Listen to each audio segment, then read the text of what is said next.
Hi everybody, it's Cash. Welcome back. Thank you very much for joining me today. I wanted to take a look at the transition pictures for Australian outlaw Ned Kelly.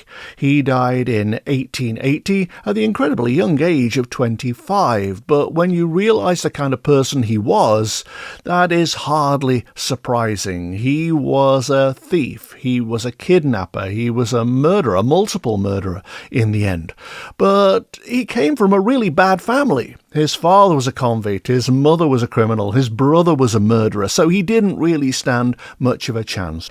I think by the age of 20, he'd already served 2 prison sentences, and that's how he ran his life, in an atmosphere of violence and with intention to rob and to hurt people and so on. In fact, he had a suit of armour built. There was a headpiece and a chest plate, so that people couldn't shoot him even as he was shooting them. It's all the more remarkable, ultimately, that he became such an Australian folk hero. There were songs written about him. I think Johnny Cash sang one of them, and Heath Ledger played Ned Kelly in a movie. There were plays and so on. And I think there are even guided tours now of various locations from his life. But after many, many years of his thoroughly bad boy activities, he was caught up in a siege with the Kelly gang, which I think included his brother as well. The suit of armour didn't protect him. He was wounded, he was arrested, and he was put on trial. And the judge, sentencing him to be hanged, said, as they often do, "May God have mercy on your soul."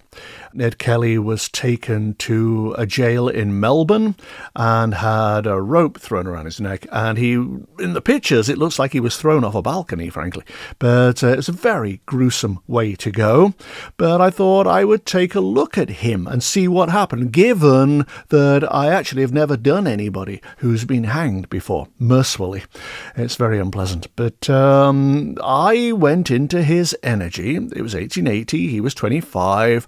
And when I did, he was, the word is inappropriate, but it's suspended. He was suspended in water. My feeling was that if you are suddenly hanged, then yes, your body may die, but your consciousness goes into some kind of suspended animation, because he just floated there in water, metaphorically speaking, of course. What was fascinating was that over to my left in these pictures, there was a gaping hole, like a tunnel, that seemed to, in his consciousness, contain monsters. There were monsters in the deep that were going to chew him up. So he did know that he was doing bad things. And he imagined that he would have to pay a price at the non-physical level for what he'd done at the physical level. He'd taken that risk, and now he was going to have to pay the price. There were monsters over to his left. Except, of course, that's not what happens. That's human conditioning. Because in actual fact, below him there was the entrance to that tunnel that I always see when people finally die, and it was sucking him in. There was momentum. He had to go down into that. The rest was all fiction. It was all made up. But the forces were great. And he was dragged down into this tunnel. As he went through it, he scraped across the wall. I wasn't absolutely sure what this was. There was willful resistance. He may have been a very, very headstrong kind of person, and his consciousness resisted the very process he was being sucked into. I can't imagine he thought for a second that he was going to recover from this. So that may have been the last remains of his resistance to dying.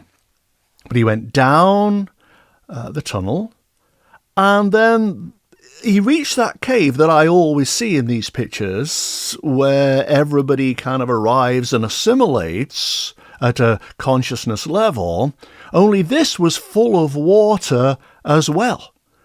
It's as if you can kill the human form with a jolt, but if you do that, the consciousness goes through these paroxysms of adjustment, of dread and confusion, and so on. He was just sucked all the way through. There was no time for any ego processing, like so many other people have. This was a state of suffocation of his consciousness, removing his soul and his spirit at such a rate that there was no time for processing. And he went up the tunnel and eventually ended up in the cave I always see with the dome in it. But this was flooded too. Some of the light was peeking out of the top, but that was it. Everything was immersed in water. This was quite shocking in many ways, because it suggests that hanging a human being is completely out of alignment with universal processes. It may be a punishment, but it doesn't fit in with the way things are meant to go. You can't just tear the soul and the spirit out of the human form and just rip them out just because you decide to, just because somebody is a criminal. In fact, I began to wonder whether the executioner pays a price for that at a spiritual level. Joseph Stalin in Russia had an executioner. He was called Vasily Blohkin, and he was so prolific that he was responsible for the deaths of tens of thousands of people. He died himself in 1955 at the age of 60. Nobody's absolutely sure how. Could have been suicide, could have been a heart attack. Nobody really knows. But I thought, I wonder what happens to somebody like that, who is responsible for the dispatch of so many innocent souls.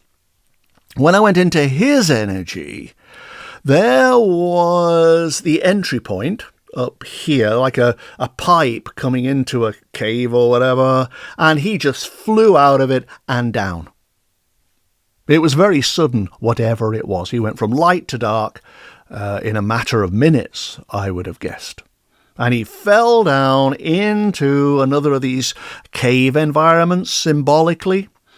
But this one was filled with those black garbage sacks that people used to put their trash in, just thousands of them. I got the feeling that these were his victims, tied up in bags, surrounding him, reminding him of what he had done. And they were everywhere, as far as I could see. And suddenly he knew what he'd done. He knew what he'd done when he was alive, but that was ego-driven. He hadn't given a thought to the spiritual consequences. And now here they were. Every single bag a reminder of an innocent person's life he had taken. And at first he waded through them as the full horror of what he'd done struck him, but then the bags began to move. These souls started to carry him forward towards the tunnel, at which point the person is finally dead. And the bags went down the tunnel with him among them, and they deposited him in that metaphorical cave that I always see. And he was in pain. At a soul level, he was tortured. He writhed in the pictures. He writhed and he wailed and he contorted. It was like, no, no, no. But this was not about shame or regret or remorse or anything as trivial as that for this man. This was almost like a Judas moment. Like, I did what I was supposed to do, but now I have to be punished for it? Why me? Ah! He wailed and he contorted on the floor and he was thrashing around. But the bags were still coming. His victims were still pouring down this tunnel. And they took him up, basically. The sheer momentum of them took him up towards the light. Eventually, he reached the light, the dome that I always see in these pictures, and it was like he was pressed against it, which of course, it's only metaphorical, there's no way this is going to happen, but he was pressed against it, and then eventually just went straight through. As though he were tipped down a garbage chute. Again, no time for figuring it all out. No real ego reckoning.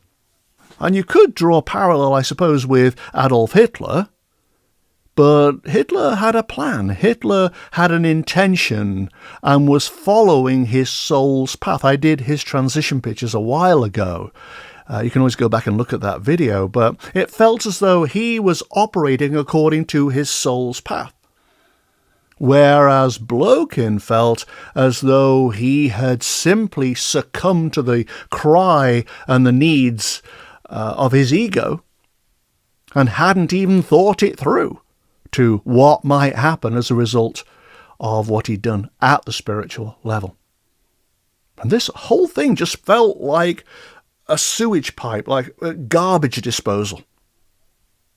Let's get rid of him and push him into the light and deal with him later.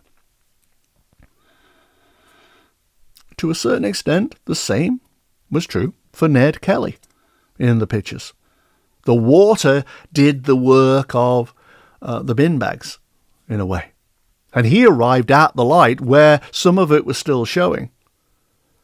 And he clung to it, as if to say, I'm home free, I'm released. Mercy.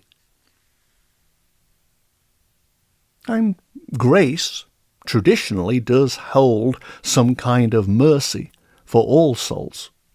We are all, no matter how horrendous, on some kind of path. And there's resolution and then ascension. And grace is there holding our hand the whole way. There is a pattern to this. There is a bigger plan. Ned Kelly sought some kind of redemption at the very end. Some kind of rescue, even. And mercy. Like it hadn't all been wasted. That there was some kind of forgiveness waiting for him. And he wouldn't be gobbled up by the creatures of the deep, the monsters.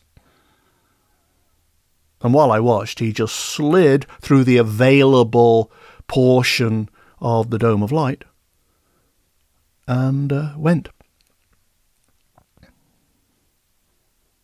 So, a bad guy, somebody who paradoxically is celebrated in Australia now as an outlaw figure. But I was left thinking that the manner of his dispatch was cruel, not only at a mortal level, but at an eternal spiritual soul level. You can't wrench the soul, the spirit, out of the body in that way. You do not have permission to do that. That's what that felt like. Somebody like Blohkin, Vasily Blohkin, Stalin's executioner, was a thoroughly evil man by our standards, and also contaminating, as far as I could tell, the entire stream of his own soul's evolution. We don't get to know why that happened at the larger level. But that's what seemed to happen, and he knew it. He was that Judas figure. He'd done something to thousands of people that he didn't understand at a soul level why he was the one who had to do it. But in the Ned Kelly pictures, it did seem as though it was the executioner who was the murderer. Because you do not have permission at the spiritual level to simply yank somebody's soul from their body and dispatch it. The universe doesn't allow that. And if you do it, then you pay a price at a soul level. All that happens to the person you're executing is that you throw them into a state of confusion as they're sent down the tunnel. That's what happened to Ned Kelly. Thanks for watching, guys. I'll see you very soon. Bye-bye.